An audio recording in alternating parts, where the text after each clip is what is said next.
अस्सलाम वालेकुम जी, उम्मीद है आप सब लोग खैरियत से होंगे। आज हम बात करेंगे कॉन्स्टिपेशन के बारे में, कब्ज़ के हवाले से। कब्ज़ किसे कहते हैं, किन वजूहात की वजह से कब्ज़ हो सकती है और आप इससे कैसे निजात हासिल कर सकते हैं। इसके लिए मैं आपको एक इंतहाई आसान मजून बनाने का तरीका बताने जा रहा हूँ, जिसको आप घर पे बना सकते हैं और इसके इस्तेमाल से आप इस मर्ज़ से निजात हासिल कर सकते हैं। वीडियो में आगे जाने से पहले गुजारिश है, चैनल को सब्सक्राइब कर लीजिएगा और बेल आइकन को लाजमी प्रेस कर दीजिएगा। कब्ज़ को हम उम्मुल अमराज भी कहते हैं। कब्ज़ की वजह से हमारे जिस्म में बहुत सी बीमारियां जन्म लेती हैं। कब्ज़ की वजह से हमें बवासीर हो सकती है। अब हम बात करते हैं कब्ज़ किसे कहते हैं। अगर आपको कम अज़ कम हफ्ते में 3 बार पखाना आ रहा है और आपको हाजत के टाइम ज़ोर नहीं लगाना पड़ता, तो इसका मतलब ये है कि आपको कब्ज़ नहीं है। अगर आपको पखाना आता है, उसमें आपको बहुत ज़्यादा ज़ोर लगाना पड़ता है, आपका बहुत ज़्यादा ज़ोर लगता है, या आपको खुदा न खास्ता उंगलियों के साथ अपनी हाजत पूरी करनी पड़ती है और आपको जब पखाना आता है बहुत ज़्यादा सख्त आता है, इसका मतलब यह है कि आपको कब्ज़ है। कब्ज़ किन वजूहात की वजह से हो सकती है। जब आपके जिस्म में पानी की कमी होती है, आप पानी का कम इस्तेमाल करते हैं, डिहाइड्रेशन की वजह से कब्ज़ हो सकती है।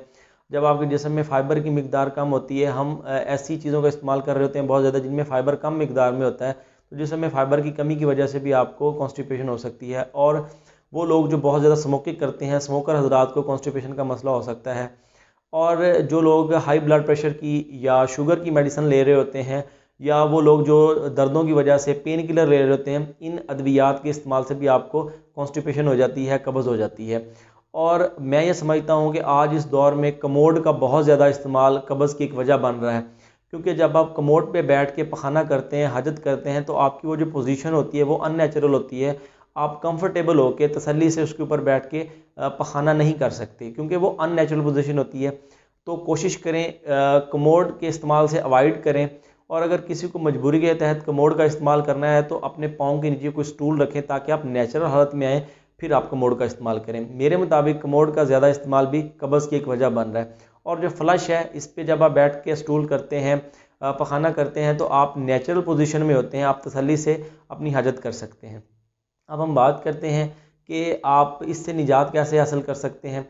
आपको सुबह उठें, आपको वॉक लाजमी करनी चाहिए, वॉक करें। इसके अलावा पानी का इस्तेमाल ज़्यादा करें, जितना पॉसिबल है आप कर सकते हैं।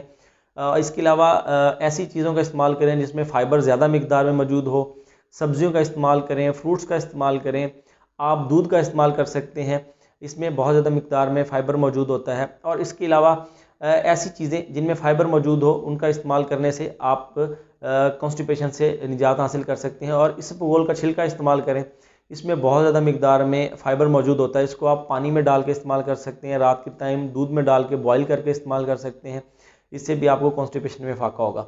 और जो मैं आपको मजून बताने जा रहा हूँ, ये इंतहाई आसान है बनाने में। इसके लिए आपने 1 पाव गुलकंद लेनी है, इसमें आपने 50 ग्राम मगज़ बादाम डालने हैं, और इसमें आपने 3 माशा सकमोनिया डालना है। ठीक है, इसका आप एक माजून बना लें, माजून बना के एक डब्बे में डाल के रख लें, और रात को 1 चम्मच नीम गर्म दूध के साथ इस्तेमाल करना है। इसके इस्तेमाल से इंशाल्लाह आपको जो कॉन्स्टिपेशन का मसला है, कब्ज़ का मसला है, ये बिल्कुल ठीक हो जाएगा।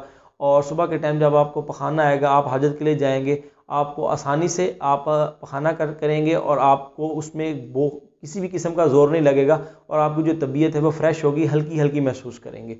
और अगर आप मुझसे बात करना चाहते हैं, मुझसे रहनुमाई लेना चाहते हैं, तो स्क्रीन पे नीचे दिए गए नंबर पे आप मुझसे रब्ता कर सकते हैं, व्हाट्सएप कर सकते हैं। और अगर आपको ये वीडियो अच्छी लगे, इसे ज़्यादा से ज़्यादा दोस्तों में शेयर कीजिए ताकि ज़्यादा से ज़्यादा लोगों को फ़ायदा हो सके।